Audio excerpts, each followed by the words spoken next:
장에서 보겠습니다. 사사기 3장 12절부터 31절까지 우리 천천히 같이 보겠습니다. 사사기 3장 12절에서 마지막 31절까지. 자, 12절 같이 봅니다. 시작. 이스라엘 자손이 또 여호와의 목전에 악을 행하니라. 이스라엘 자손이 여호와의 목전에 악을 행함으로 여호와께서 모압 왕 에글론을 강성하게 하사 그들을 대적하게 하시매 에글론이 암몬과 아말렉 자손들을 모아 가지고 와서 이스라엘을 쳐서 종려나무 성읍을 점령한지라. 이에 이스라엘 자손이 모압 왕 에글론을 18해 동안 섬기니라. 이스라엘 자손이 여호와께 부르짖음에 여호와께서 그들을 위하여 한 구원자를 세우셨으니 그는 곧 베냐민 사람 게라의 아들 왼손잡이 에훗이라. 이스라엘 자손이 그를 통하여 모압 왕 에글론에게 공물을 바칠 때에 에훗의 길이가 한 규빗 되는 좌우의 날선 칼을 만들어 그의 오른쪽 허벅지 옷 속에 차고 공물을 모압 왕 에글론에게 바쳤는데 에글론은 매우 비둔한 자였더라. 에훗이 공물 바치기를 마친 후에 공물을 메고 온 자들을 보내고 자기는 길갈 근처 돌 뜨는 곳에서부터 돌아와서 이르되 왕이여, 내가 은밀한 일을 왕에게 아뢰려 하나이다니 왕이 명령하여 조용히 하라 하매 모셔 선 자들을 다 물러간지라. 에훗이 그에게로 돌아가니 왕은 서늘한 다락방에 홀로 앉아 있는 중이라. 에훗이 이르되 내가 하나님의 명령을 받들어 왕에게 아뢰 일이 있나이다 하매 왕이 그의 좌석에서 일어나니 에훗이 왼손을 뻗쳐 그 오른쪽 허벅지 위에서 칼을 빼어 왕의 몸을 찌르매 칼자루도 나를 따라 들어가서 그 끝이 등 뒤까지 나갔고 그가 칼을 그의 몸에서 빼내지 아니하였으므로 기름이 칼날에 엉겼더라. 에훗이 현관에 나와서 다락문들을 뒤에서 닫아 잠그니라. 에훗이 나간 후에 왕의 신하들이 들어와서 다락문들이 잠겼음을 보고 이르되 왕이 분명히 서늘한 방에서 그의 발을 가리운다.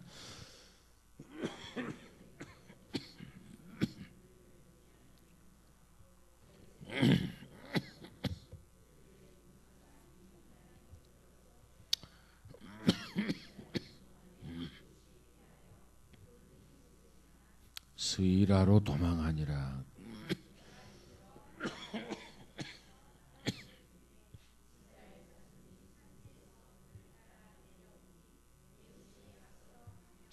그들에게 이르되 나를 따르라. 여호와께서 너희의 원수들인 모함을 너희의 손에 넘겨 주셨느니라 하매 우리가 에훗을 따라 내려가 모압 맞은편 요단강 나루를 장악하여 한 사람도 건너지 못하게 하였고 그때 모압 사람 약 10,000명을 죽였으니 모두 장사요 모두 용사라.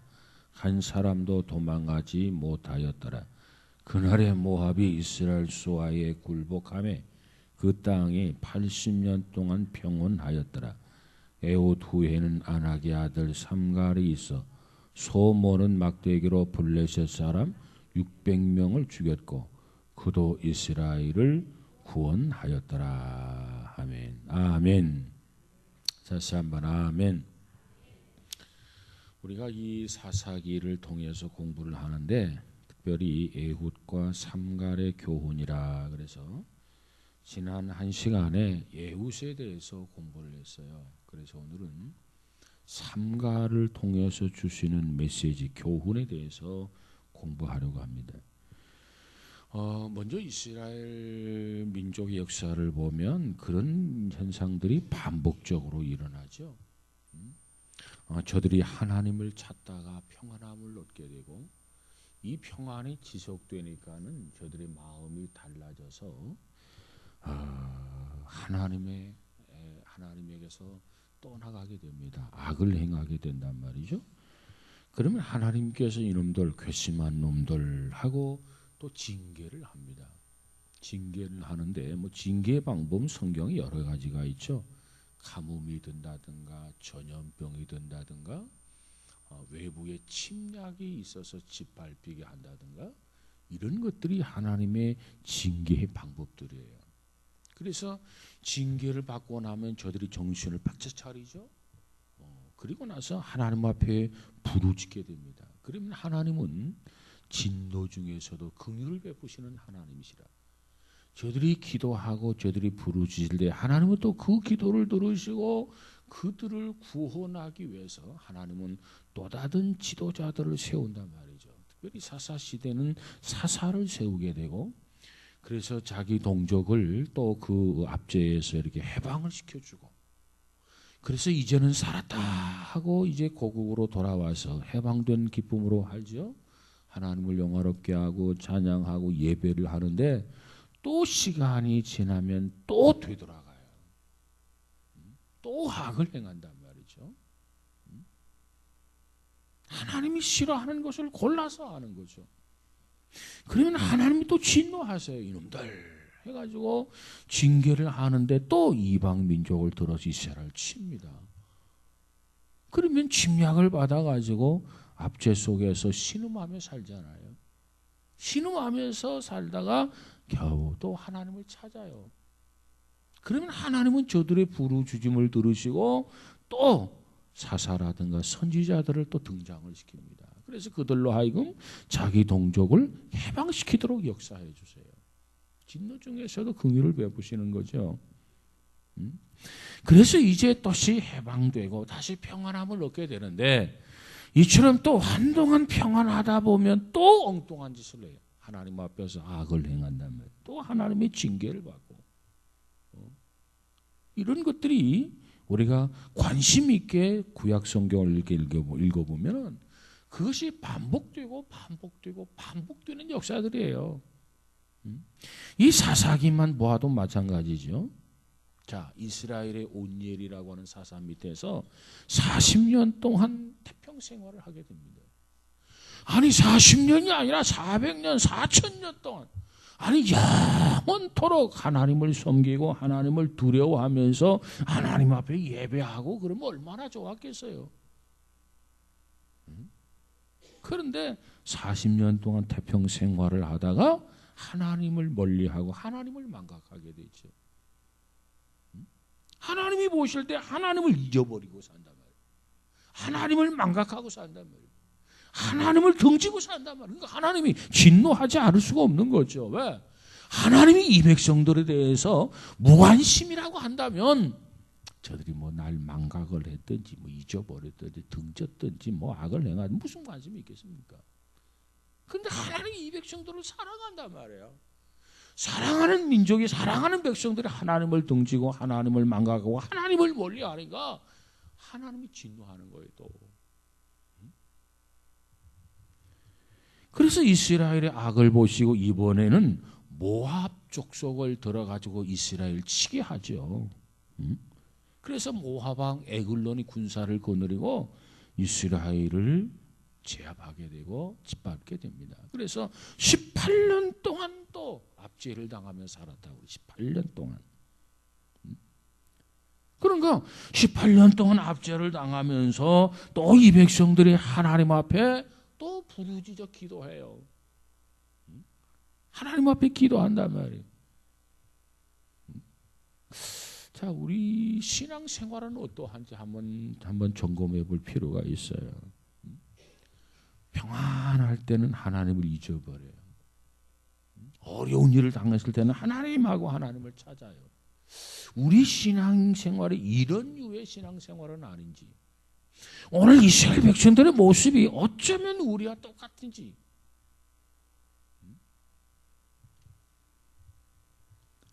자 15절에 가서 보니까 이 백성들이 다시 하나님 앞에 부르짖어요. 그랬더니 하나님이 그 기도를 들으시고 그들을 위해서 한 구원자를 세우셨다고 그랬어요. 그 구원자가 누구냐? 에웃이라고 하는 사람이에요. 부르짖었더니 하나님이 그 기도를 들어주시고 한 구원자를 세워주셨다. 그가 에웃입니다. 그런데 에웃의 신상에 특이한 점이 있어요. 그 에웃은 성경에 보니까 왼손잡이였더라. 왼손잡이. 거기 보니까 베냐민 사람 게라의 아들 왼손잡이 에웃이라.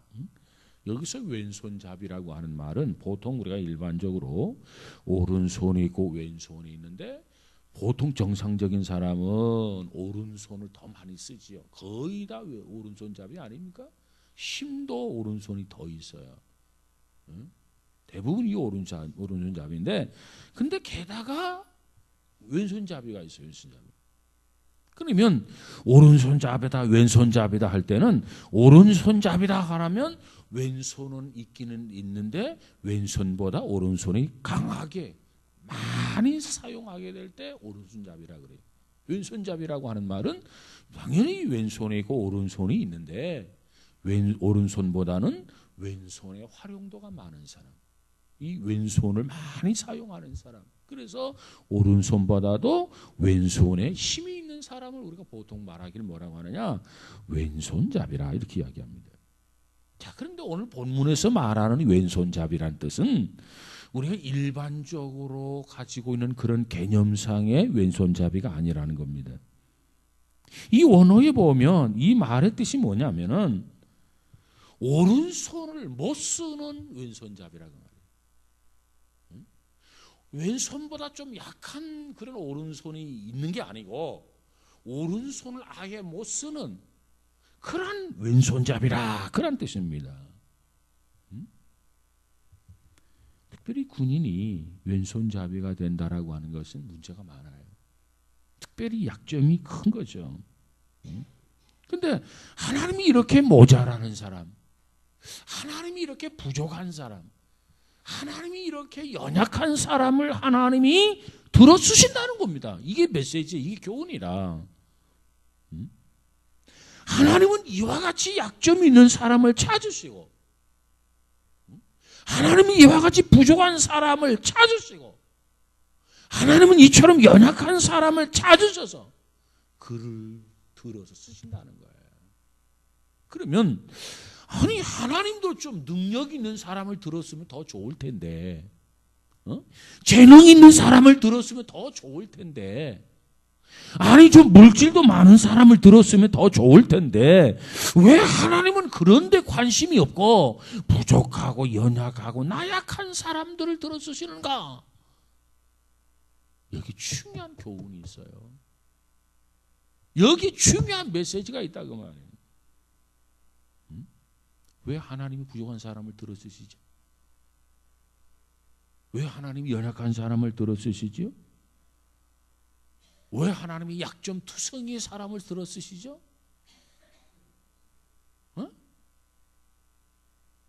하나님의 일은요, 우리들의 지식, 우리들의 재능, 우리들의 인간의 어떤 지혜 이런 걸로 하나님의 일을 하는 게 아니에요. 하나님의 일은요, 뭘로 해요? 하나님의 능력으로 하는 거예요. 하나님의 능력으로. 하나님의 능력으로 하기 때문에 하나님께서는 부족한 사람이나 넉넉한 사람이나 하나님 보시기는 똑같은 거예요. 똑같은 거. 세상적인 지식이나 경험, 재능 이런 것으로 하나님의 일을 하는 게 아니고 하나님이 능력을 주셔야 그 능력으로 하나님의 일을 할 수 있기 때문에 그렇다 그 말이에요.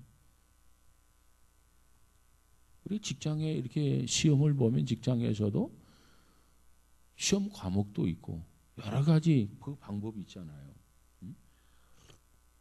그래가지고 심지어 뭐 그 사람의 감성 그런 것까지 여러 가지 조사를 하고 그래서 회사에 선발을 한단 말이에요. 어느 기준을 딱 정해놓고 왜?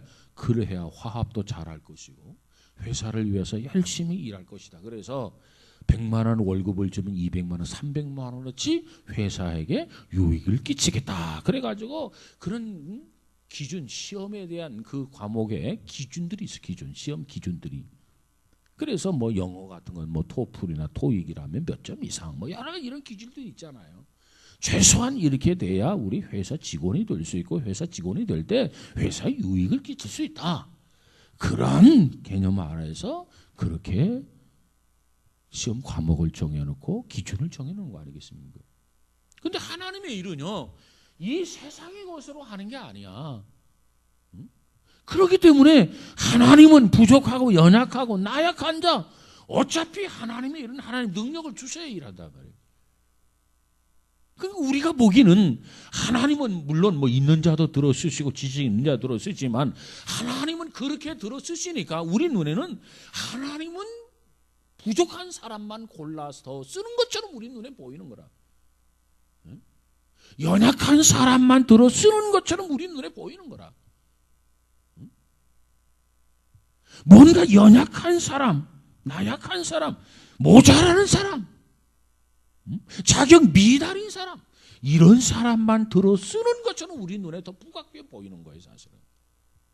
하나님이 저런 사람도 다 들어 쓰시네. 여러분, D.L. 무디라는 사람은요, 말더듬이었잖아요, 말더듬이. 전도를 하는 데 있어서 말을 더듬는다? 이건 결정적인 단점 아니겠습니까? 근데 무디를 통해서 200만 명 이상이 주님 앞으로 돌아왔다 그러잖아요. 말 더듬인데.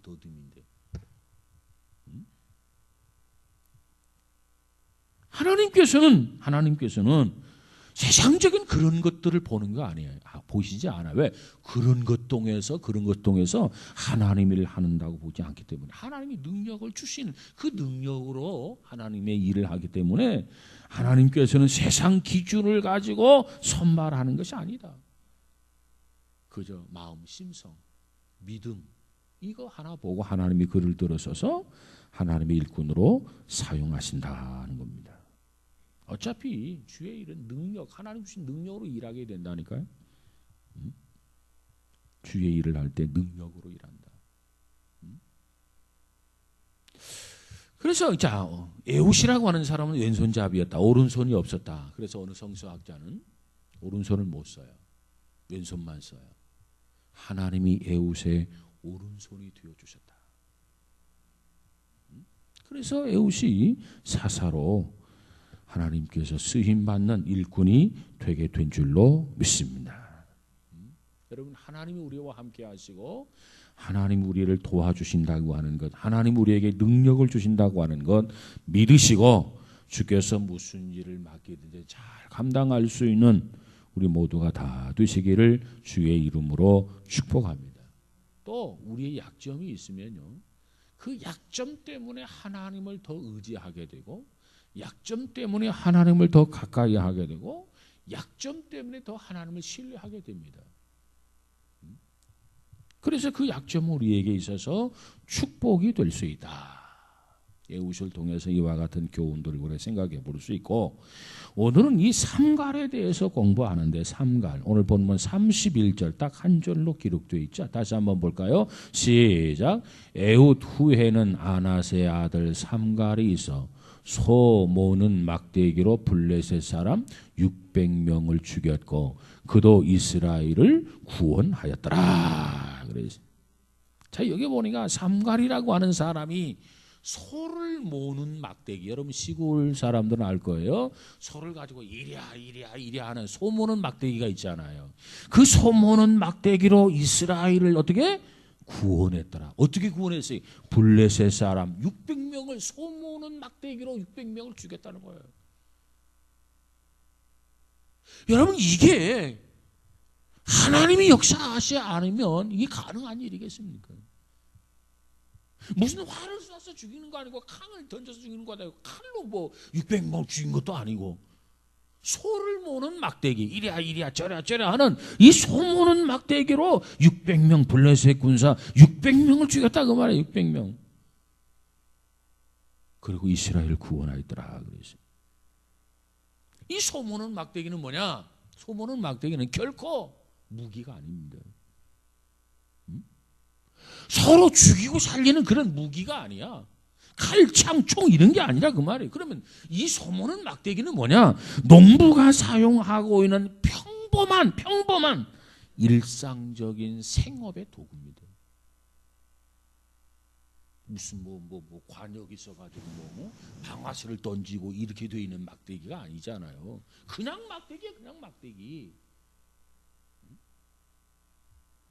그런데 이것이 바로 무기가 되었다는 거죠. 그냥 막대기, 생업의 도구인 이 막대기가 무기가 되었다라고 한 겁니다. 이 삼갈이라고 하는 사람은 아마도 농부였을 것으로 추측합니다. 농부. 그러니까 하나님 앞에 이 사람이 부름을 받기 전에, 소명을 받기 전에, 하나님의 은혜를 입기 전에는 이 삼갈이라고 하는 사람이 하나의 농부로서 땅을 일구며 사는 그러한 사람이었을 것이다. 그러던 어느 날 이 삼갈에게 하나님의 음성이 들려요. 하나님, 주님의 소리가 들린단 말이에요.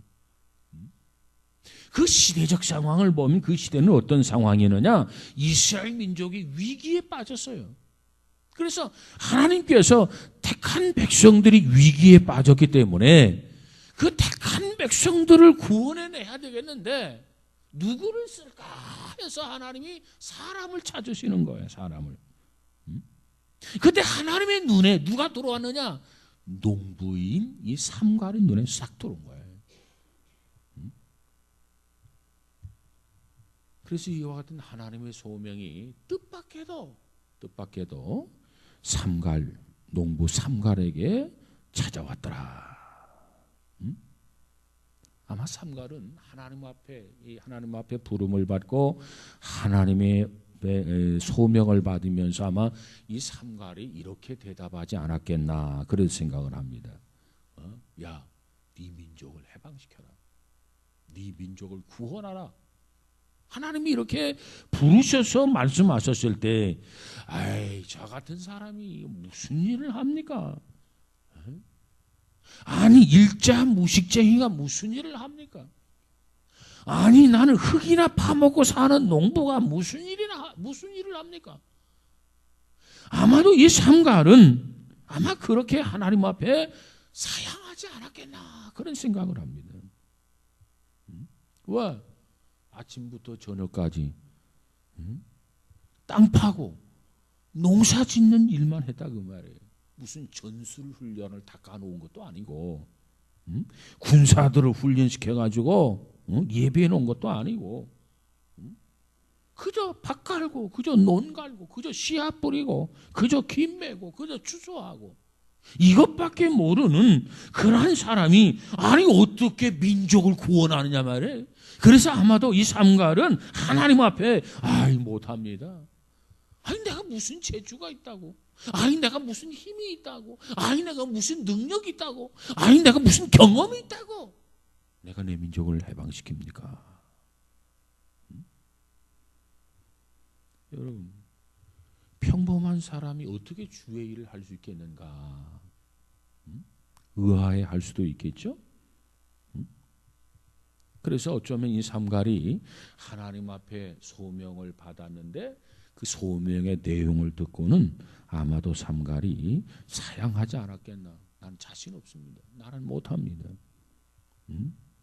농사꾼이 뭘 합니까? 그런데 중요한 것은요, 이때 삼갈은 그렇게 거부하지 않았다는 거예요. 못합니다 이렇게 불순종하지 않았다는 거예요. 내가 어떻게 합니까 이렇게 반문하지 않았다는 거예요. 하나님이 그렇게 말씀하셨는데 이 삼갈은 그 말씀 앞에서 거부할 수 있었지만, 부정할 수 있었지만 못한다, 심지어는 죽으면 죽었지 못합니다 이렇게 말할 수도 있었겠지만, 이 삼갈은 그러나 그런 부정적인 말, 부정적인 언어를 쓰지 아니하고 주님 앞에 순종했다는 거예요. 이게 중요한 거예요. 능력이 있어서 순종한 겁니까? 아니요. 경험이 있어서 순종한 겁니까? 아니요. 뭔 군사적인 전략을 알고 군사적인 훈련을 받아서 그 순종한 겁니까? 아니요. 삼갈이 순종하게 된 것은 이것이 하나님의 음성이라는 거예요. 이것이 주님의 말씀이라는 거예요. 오직 거기에 하나 비중을 두고 이 삼갈이 하나님이 주시는 소명 앞에 순종했습니다. 이게 중요한 거란 말이에요. 우린 이런 자세로 살아야 돼요. 이런 자세로 순종해야 돼요.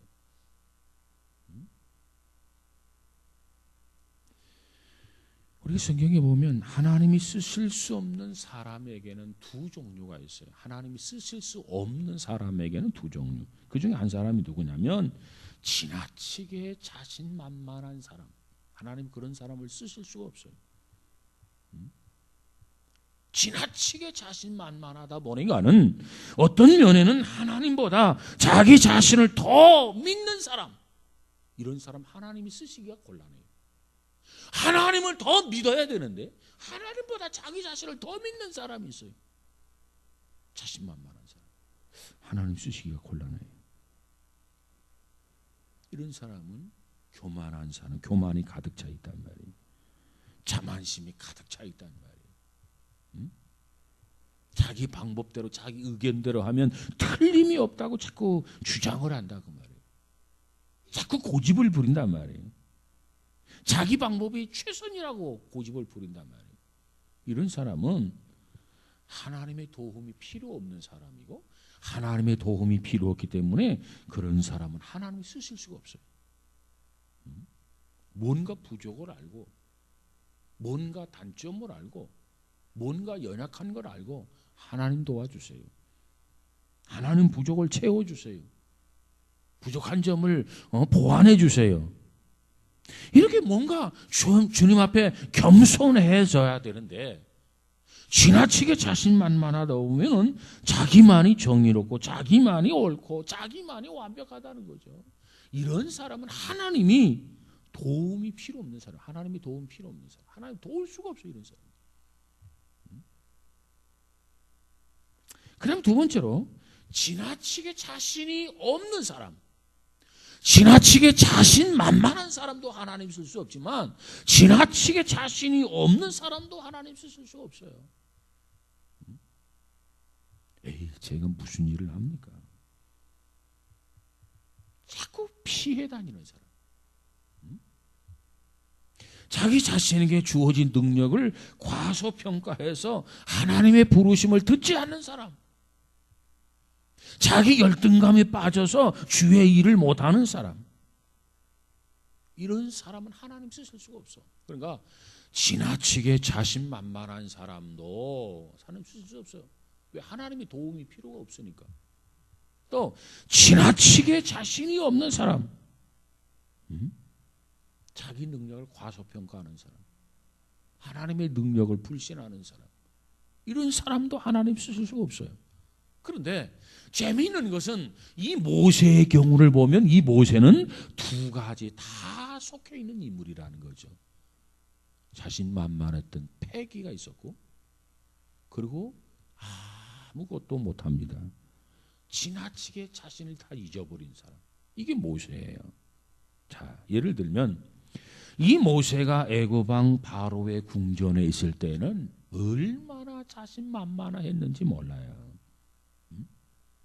그때 모세는 내가 아니면 우리 민족을 구원할 사람이 없다. 구원할 사람이 없으니까 나 아니면 이스라엘 민족을 구원해 줄 사람, 인물이 없다. 이렇게 모세가 믿은 거예요. 그렇게 생각한 거예요. 그래서 어느 날 그 모세가 의협심이 발동을 해가지고 자기 백성을 괴롭히는 애굽의 사람을 쳐 죽이지 않습니까?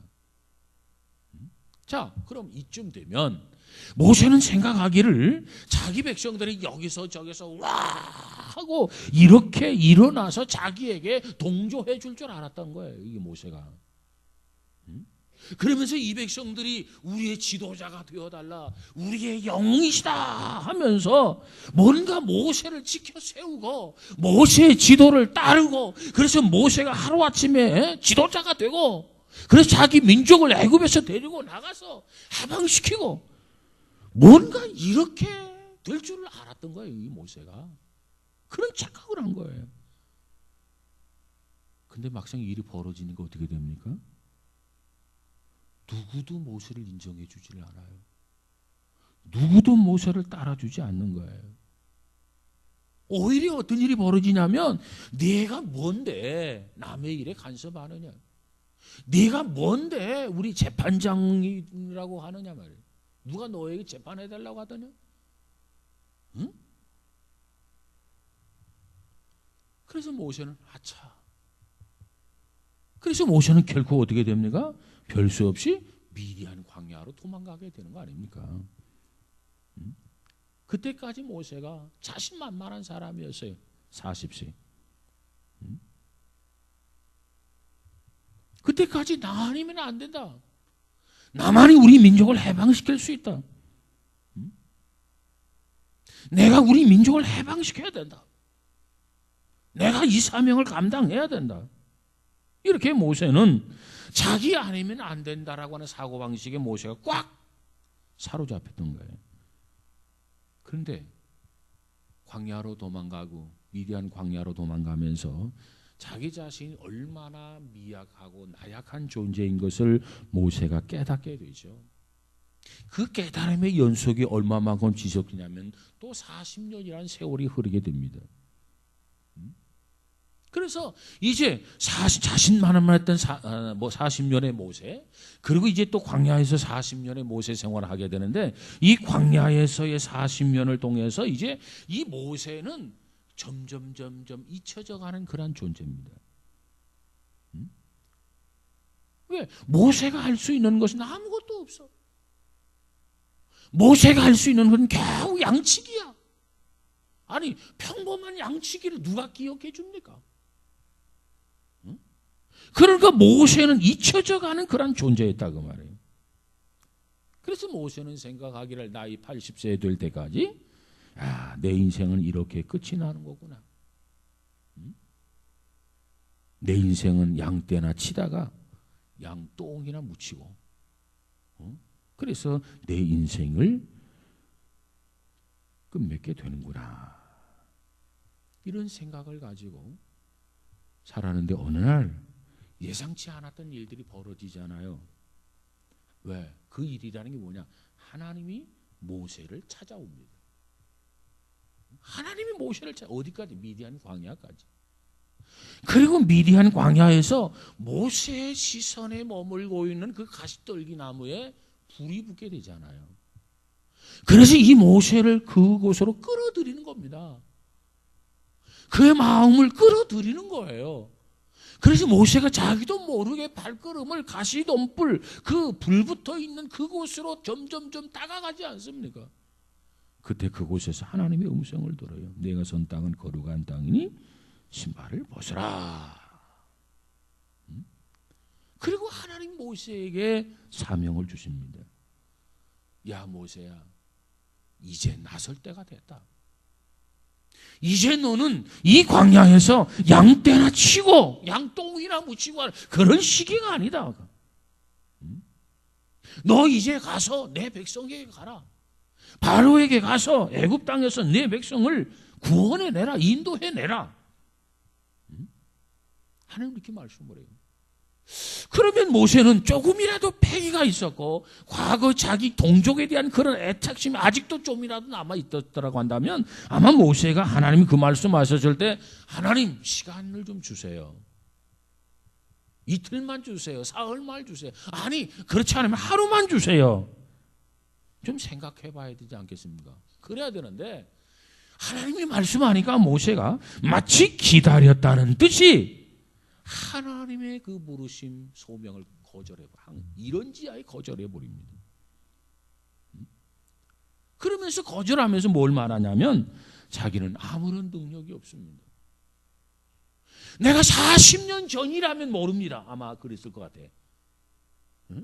100이 있었을 때 그 40년 전에 이 바로의 궁중에서 교육받고 했던 그 나이 40세 때 그때라면 몰라도 지금은 다 잊혀져 가는 존재예요. 이제 노인이 되었고 이제 아무것도 할 수 없는 이 나이에 다시 바로에 가서 우리 민족을 해방시킨다?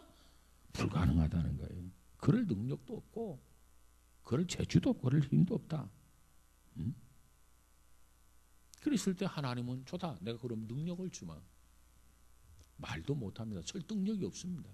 바로를 찾아가서 이 바로를 설득시켜야 될 터인데 나 설득력도 모자라고 말주변도 없습니다. 그랬더니 하나님께 내 형 아론이 있지 않느냐 데려와라.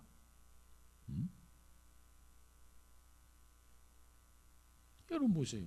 그 옛날 40세 궁중에서 모세가 아니에요. 지금의 모세는 그 모세하고 달라요. 지금의 모세는 정말 보잘것없는 존재라고 생각하고 있는 거예요. 그러니까 하나님이 그 말씀을 주시는가 소명을 주시는가 그 소명을 거부하고 부정하는 거 아닙니까? 하나님이 자꾸 하라는데도 핑계대는 거라. 하나님 자꾸 말씀하는데도 변명하는 거라. 그래서 하나님의 명령을 자꾸 거역을 합니다. 출애굽기 4장에 가서 보면 모세가 하나님과 입씨름하는 장면이 출애굽기 4장에 기록되어 있어요. 하나님의 부르심을 거부하는 모세에게 하나님과 화를 냅니다. 14절에 가서 보면 여호와께서 모세를 향하여 노를 발하시고 그랬어요. 하나님이 말씀하는데 자꾸 거절한다 그 말이에요. 또 하나님 말씀하는데 자꾸 그거 못하겠다고 부정한다 말이에요. 그러니까 하나님이 노를 발하셨더라. 화를 내시더라는 거죠. 왜 하나님이 화를 내시느냐? 자, 나는 부족합니다. 걱정하지 마. 내가 능력 주마. 아, 그런데도 자꾸 못하겠다는 거야. 그러니까 하나님이 화를 내시는 겁니다. 그러니까 이 모세의 모습을 보면 너무나도 40년 동안 이렇게 위축이 되었다. 패기를 다 잊어버렸다. 그런 한 연약한 모세로 남아있다. 이렇게 우리가 볼 수 있습니다. 40년 동안 이렇게 달라졌어요. 40년 동안 이렇게 나약해졌어요. 그런데 이 40년이라는 기간이 나약해졌고 이 변화되었지만은 이 40년이라는 기간이 모세에게는 정말 절대적으로 필요한 시간이었다라고 하는 겁니다. 왜? 지난 날은 자기 혈기를 가지고 나 아니면 안 된다. 내가 꼭 이 일을 해야 된다. 교만으로 가득 차 있었단 말이에요. 그런 교만으로 가득 찬 모세를 거꾸로 들이기 위해서 그 교만에서 벗어나게 하기 위해서 바로 40년이라고 하는 세월이 필요했더라. 그래서 이제는 40년 동안 모세는 깎이고 낮아져서 이제는 하나님의 부르심에 자꾸 도망치는 사람이 되었어요. 자꾸 거역하는 사람. 하나님의 말씀 앞에 불순종하는 사람. 아무것도 할 수 없다는 거예요. 어쩌면 지나치게 겸손해져 있더라는 겁니다. 자, 이랬을 때 하나님은 됐다 하면서 너는 나를 신뢰하라 해서 바로 모세에게 하나님께서 용기를 주시는 거죠. 자, 오늘 본문의 이 사사삼갈이라는 사람을 보면 이 사람은 참 부족한 사람이 농부였다니까요.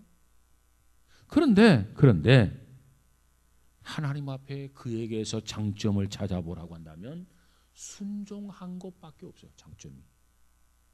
삼갈이라고 하는 사람이 다른 어떤 장점이 없어서 그럼에도 불구하고 하나님 말씀 아닌가?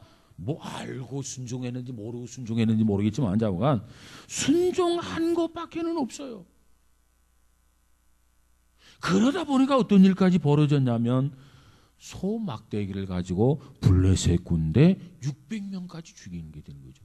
야, 전쟁이 일어나서 야 나가서 블레셋 군사를 대항해 싸우라 그러면 하나님 칼을 주든지 활을 주든지 창을 주든지 해야 되지 않겠습니까?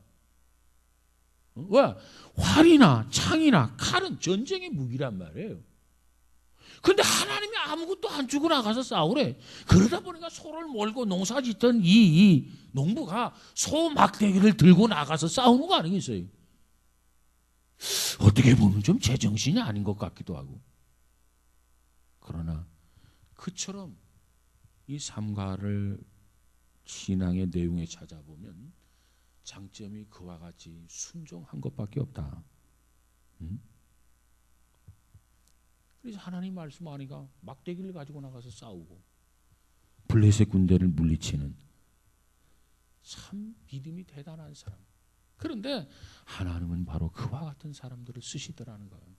왜? 전쟁의 승패는요, 활에 있고 창에 있고 칼에 있는 게 아니라, 그렇다고 한다면 어떻게 삼갈이 이길 수 있겠어요? 어떻게 블레셋 군대 600명을 죽일 수 있겠어요? 근데 세상 사람들은 전쟁의 승패는 무기에 있다고 보지 않습니까? 그래서 많은 사람들이 무기를 개발하고 있단 말이에요, 각국에서. 근데 우리 신앙인들은 전쟁의 승패는 무기에 있는 게 아니라 하나님이 누구 편이냐, 여기에 결정되어진다고 보는 거죠. 그러다 보니까 이 삼갈이라고 하는 사람이 소문은 막대기를 가지고 나가서 블레셋 군대와 싸우고 600명을 죽이고 그들을 물리치는 그 전공을 세우게 된 겁니다. 왜? 하나님이 삼갈의 편이기 때문에, 하나님이 삼갈을 도와주셨기 때문에, 하나님이 삼갈과 함께 해주셨기 때문에. 이처럼 하나님은 순종했더라. 여러분, 이 삼갈은요, 어떤 특별한 재주나 뛰어난 재능이 있어서 하나님 앞에 쓰임 받은 것 아닙니다. 평범한 소시민 중에 한 사람이었다.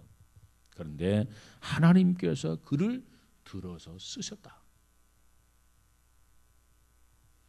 여러분, 우리도 의기소침하지 마시기 바랍니다. 하나님의 뜻이라면 평범한 사람도 하나님의 손에 잡히면 위대하게 쓰임 받을 수 있어요. 하나님이 귀하게 쓰신다 그 말이에요. 우리가 이 베세다 언덕에서의 그 오병이어의 기적을 한번 생각해 보면, 어린아이 손에 들려 있었던 보리떡 5개와 물고기 2마리, 이 평범하고 풍성한 점심도 아니잖아요. 보리떡 5개, 물고기 2마리가 뭐 풍성한 겁니까? 아니잖아요. 약식 점심이, 약식 도시락. 그런데 그 작은 것이 주님의 손에 들렸을 때는 5,000명이 먹고 12광주리가 남았더라. 5,000명이 배불리 먹었다고 그랬어요. 그것도 배불리 먹었다. 그러니까 삼갈의 손에 들려있던 소모는 막대기, 그 막대기를 사용해서 하나님은 이스라엘을 구원하신 그런 하나님이시다. 여러분, 우리가 평범하지만 하나님은 평범한 사람을 들어서도 이처럼 귀하게 특별하게 사용하시는 그러한 하나님이시다. 내가 하나님 앞에 내놓을 만한 것도 없고 하나님 앞에 자랑할 만한 것도 없고 이것저것 감추고 싶은 약점 투성이지만, 그래도 하나님이 우리를 들어 쓰시면 위대하게 귀하게 우리는 하나님 앞에 쓰임 받을 수 있다. 그리고 하나님이 써주신다. 이걸 기억하시고 무슨 일이든지 하나님을 전적으로 의지하고 신뢰하면서 살아가는 우리 모두가 다 되시기를 주님의 이름으로 축복합니다. 이 삼가를 통해서 주시는 메시지 교훈은요, 지극히 평범했던 그가 하나님의 손에 붙들려 쓰임 받을 때, 다시 말하면 순종함으로 쓰임을 받을 때 그는 비범한 사람이 될 수 있었다. 비범한 사람이 될 수 있었다. 이거 기억하시고, 이처럼 평범한 사람이 어떻게 비범한 사람 될 수 있었느냐? 그 비결은 순종하는 데 있었다. 여러분, 그래서 우리 모두도 순종하면서 사는 복된 성도들이 다 되시기를 주의 이름으로 축복합니다. 그래서 우리의 삶의 자세는 순종이냐 불순종이냐를 놓고 봤을 때 우리의 삶의 자세는 반드시 순종할 수 있어야 돼요. 순종할 수 있어야 된다. 모자란다, 부족하다, 연약하다, 기준 미달이다, 아무 상관없어요. 하나님이 능력을 주셔서 일을 감당하게 하는 거니까 그건 인간적 기준이지 하나님의 기준은 아니에요. 하나님의 기준은 오직 순종. 그래서 우리는 불순종하기보다는 정말 순종한 그러한 성도가 되셔서 하나님 앞에 삼갈처럼 한실에 귀하게 쓰임받는 우리 모두가 다 되시고 여러분의 자녀들이 다 되시기를 주의 이름으로 축복합니다. 기도합시다. 거룩하신 하나님 감사합니다. 사사기 3장을 통해서 특별히 우리가 에훗과 또 삼갈에 대해서 공부를 했습니다. 정말 에훗처럼 무엇보다도 주께서 우리의 부족함, 모자람을 채워주시고 힘 있는 오른편, 오른팔이 되어주셔서 능력 있게 하나님의 일을 잘 감당할 수 있는 그러한 성도들 되어지게 하옵소서. 특별히 삼갈, 그는 농부였습니다. 재능도 뛰어나지 못했고 참 여러 가지 부족한 점이 많았지만 그러나 하나님이 쓰시고자 하실 때 그는 정말 하나님 앞에 오직 순종한 것, 이것 하나 우리가 정말 본받을 수 있는 귀한 성도들 되어지게 하옵소서. 하나님의 말씀 앞에서 아니오가 아니라 불순종이 아니라 예 하고 순종하면서 하나님의 의를 이루어가는 귀한 성도들 되어지게 하옵소서. 특별히 예수님께서 죽은 지 사흘 만에 이제 부활하셨는데 아직도 죽은 예수만을 붙들고 있는 것이 아니라 부활하신 예수, 우리 모두가 부활의 신앙을 가지고 부활의 증인으로 살아갈 수 있는 귀한 성도들 되어지게 하옵소서. 특별히 바자회를 앞두고 있습니다. 준비하는 손길들이 주님 축복하시고 기쁨과 감사하는 마음으로 참여해서 준비할 수 있도록 주님 역사하여 주옵소서. 온 교인들이 바자회를 위해서 함께 기도하게 하옵소서. 특별히 좋은 일기를 주셔서 어려움 당하지 않게 하시고 맑은 하늘을 하나님 허락하여 주옵소서. 특별히 실종자 아주 행방을 모르는 그런 자녀들이 있습니다. 참으로 슬픔을 당한 가족들, 유족들을 마음을 위로해 주시고 참으로 그들에게 하늘의 소망을 허락해 주시며 잘 극복할 수 있도록 도와주옵소서. 원하기는 단 한 명이라도 정말 살려낼 수 있는 그런 기적 같은 역사들이 나타나도록 하나님이여 도와주시고 친히 역사하여 주옵소서. 예수님 이름으로 기도하옵나이다.